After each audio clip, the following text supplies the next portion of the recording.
بسم الله الرحمن الرحيم. يسعدنا ويشوفنا أن يكون معنا الطالبة تسنيم ناصر إبراهيم بنت قرية ترسا مركز سناس محافظة الفيوم، والتي بهرت الجميع بصوتها في الإنشاد الديني وحققت نسب عالية من أعلى الأصوات داخل التربية والتعليم. كلمينا عن بدايتك مع الإنشاد الديني ومين اللي بيدعمك فيه؟ هو اولا الفضل لربنا سبحانه وتعالى، ثم والدي ووالدتي. هم دايما كانوا بيدعموني في الانشاد الديني. في مرحله الابتدائيه بدات من وانا عندي 4 سنين.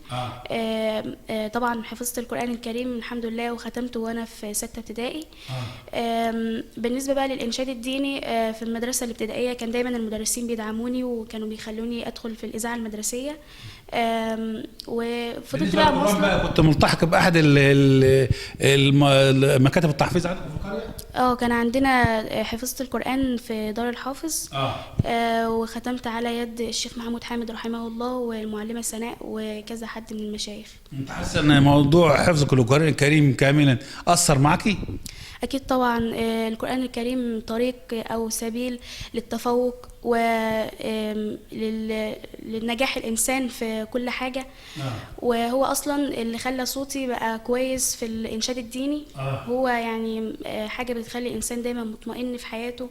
و يعني طب نصيحة بقى تقول للشباب تقول لهم ايه؟ هو طبعا لازم الواحد يتقرب من ربنا، اللي هو أول حاجة الصلاة ثم القرآن الكريم، لأن هو سبيل لأي حاجة حلوة. سبيل النجاح يعني. سبيل النجاح وسبيل السعادة. طب عاوزين نستمتع بقى بجزء من صوتك في الإنشاد الديني. شفت النبي وضحك لي ونادالي من نور جمال طلته نساني أحزاني. شفت النبي وضحك لي ونادالي من نور جمال طلته نساني أحزاني. شفت الجمال كله لأنه على بالي، هو الحبيب ساكن في القلب وكياني.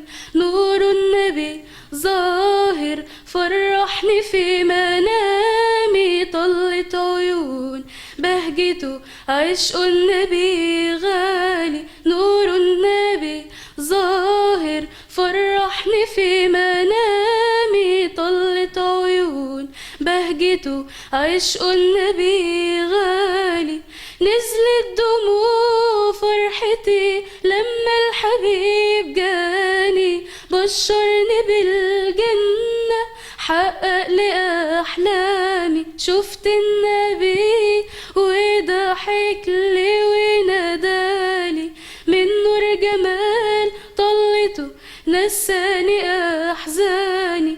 أخلاق نور ماشي عالأرض قرآني، هو النبي هو حب اللي بقالي. أخلاق نور ماشي عالأرض قرآني، هو النبي هو حب اللي بقالي. جميل جدا.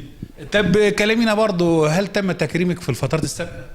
أكيد. اتكرمت في إدارة الفيوم.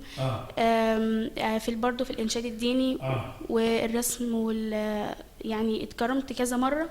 بالنسبة للإنشاد والقرآن الكريم طلعت الأولى في نصف القرآن الكريم. طبعا متفقين في التعليم بقى. أكيد. طب طموحاتك بقى في المستقبل؟ إن أنا بإذن الله أكون حاجة كبيرة في عالم الإنشاد الديني وأدخل كلية طب بإذن الله إن شاء الله. بالتوفيق بإذن الله.